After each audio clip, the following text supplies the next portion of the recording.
Ousmane Sanko frappe fort vis-à-vis sur Donald Trump et lui dit ses 4 vérités. Famille, je vous laisse écouter la vidéo et la partager au maximum. Oui, Ousmane Sanko a frappé tout droit sur Donald Trump.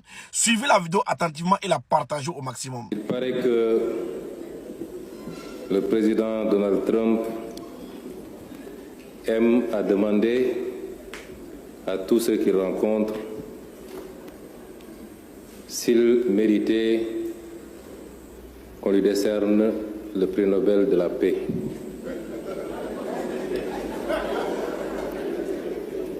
Je pense qu'il n'y a pas à répondre à ces questions. La seule qui veuille d'être posée en termes de réponse est de se demander est-ce que depuis 1 an qu'il est au pouvoir à la tête de la superpuissance que sont les États-Unis, est-ce que le monde est plus sûr? Est-ce que le monde est plus stable? Est-ce que le monde est en paix? Et si la réponse est négative, quelle est sa responsabilité exclusive par rapport à cette déstabilisation du monde qui apparemment est devenu dangereux pour tout le monde, y compris pour lui-même? Imposer la démocratie, M. Boniface l'a rappelé, les logiques internes et nationales ne s'imposent pas de l'extérieur. Enlever des présidents en fonction, les enlever pour les exfiltrer et les soumettre à votre justice ne relève pas de la démocratie si cela devait s'entendre en termes de droit international. Quelle guerre a été gagnée? Aucune.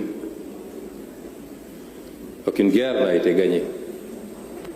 Les États-Unis et l'Occident se sont livrés à beaucoup de guerres ces dernières décennies. Ils n'ont pas gagné la guerre du Vietnam. Ils n'ont pas gagné la guerre en Irak, en Afghanistan, en Libye, en Syrie. Ils n'ont pas gagné la guerre même au Somalie, où ils ont été obligés de se retirer poursuivis par des bandes armées. À part semer le chaos et le désordre derrière eux dans ces pays, aucune de ces guerres n'a été gagnée parce qu'aucun des objectifs n'a été atteint. On ne citera pas ces pays comme des exemples de démocratie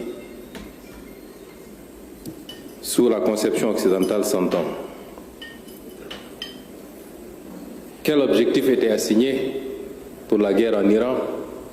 C'était de remplacer un régime, cela n'a pas été fait. Le même régime est dans sa version la plus radicale, la plus dure, va continuer et les États-Unis sont obligés de discuter et de négocier avec ce régime. Réduire les capacités balistiques de l'Iran, ça n'a pas été atteint. Imposer à l'Iran de renoncer à tout programme nucléaire, civil comme militaire, n'est pas un objectif atteint. Aucun des objectifs n'a été atteint et pourtant le monde est plongé dans un chaos que rien ne justifie. M. Trump n'est pas un homme de paix, c'est un homme de déstabilisation du monde. Le président Ouattara est sorti qu'il va envoyer un bataillon, il a tout préparé et tout. Nous attendons son bataillon toujours.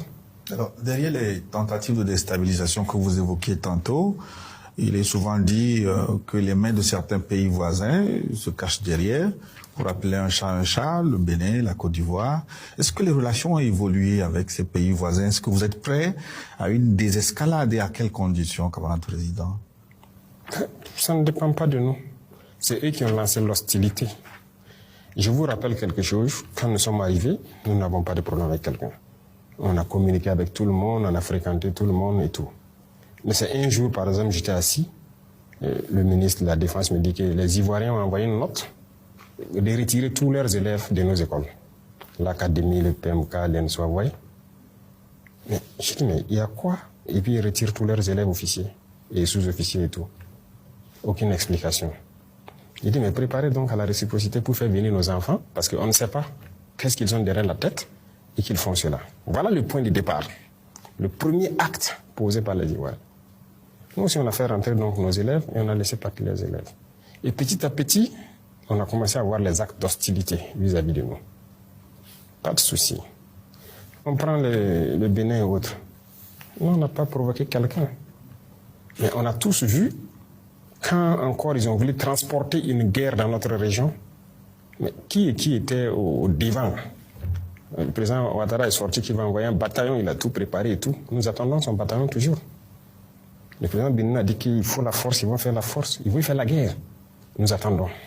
Nous sommes prêts à faire la guerre aussi. Il n'y a pas de désescalade possible tant que les mentalités sont comme ça. Celui qui cherche, il va trouver. Donc ce n'est pas nous qui avons commencé. Si les gens ne sont pas assez intelligents pour laisser encore les impérialistes venir les dire « tuez-vous entre frères noirs », qu'on y aille. Si c'est la solution pour atteindre l'indépendance, nous sommes prêts. Mais personne ne va nous asservir encore. Nous sommes prêts à cela. Nous nous battons. Nous nous battons déjà. Parce que le terrorisme est une manifestation de l'impérialisme. Donc, ne parlez pas de désescalade tant que la mentalité n'a pas changé. Famille, très très urgent. Damiba vient de parler encore. Écoutez-moi très bien. On lui pose la question à savoir, depuis que vous êtes en train de parler, vous parlez toujours de Alassane Dramane Ouattara. Et qu'en est-il de Patrice Talon et Bassirou Diomaye Faye?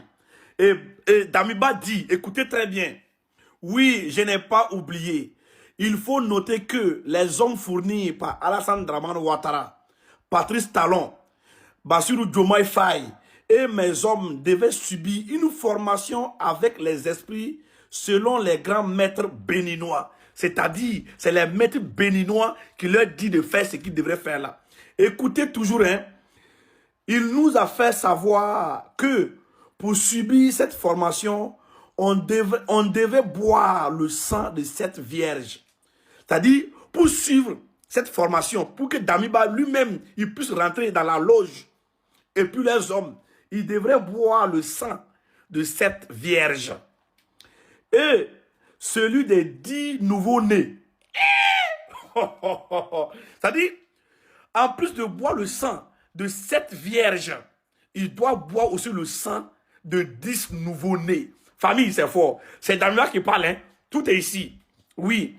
Des 10 nouveaux-nés, les soldats devaient boire le sang des 7 vierges et moi et les autres présidents, on devait boire celui des nouveaux-nés. C'est-à-dire, en conclusion, pour boire le sang de cette vierge-là, c'est les soldats. C'est les soldats, c'est eux les soldats qui doivent boire ça. Maintenant, eux-mêmes, les présidents qui sont dans la loge-là, eux, ils devraient boire le sang des nouveaux-nés. Famille, c'est fort. C'est Damiba qui parle ici. Tout est ici. L'information vient d'ici. Kato, partagez la vidéo, puis je reviens avec notre vidéo plus fort que ça. Partagez au maximum, s'il vous plaît. Kato. Vous nous insultez, mais nous, on veut votre bien.